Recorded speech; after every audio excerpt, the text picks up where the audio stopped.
За сайн байцгаана уу? Та хүүхдийнхээ өсөлтөнд зөв цаг хугацаанд нь анхаарч чадаж байна гэж бодож байна уу?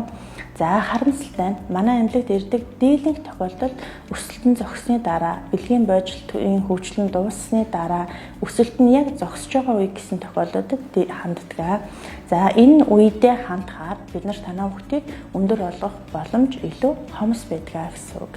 За тэгэхээр хизээ хандах ёстой юм бэ гэхээр яг өсөлтийн эхний оншилгоог бол 3 наснаас хойш, тэрнээс хойш болж өгвөл 8-аас 12 наснд эмчилгээ хийх нь хамгийн тохиромжтой байдаг учраас энэ үеэс хоцролгүй хандахыг хүсэж байна.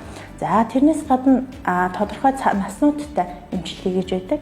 Жишээ нь өсөлтийн даавар эмчилгээнд умаа доторх өсөлтийн хоцрогдлыг 4 нас хүрчээж байхад хүүхэд нь өсөлтийн морины 3%-аас доош байх юм бол өсөлтийн даавар эмчилгээг тэр дор нь эхлэх залттай байдаг.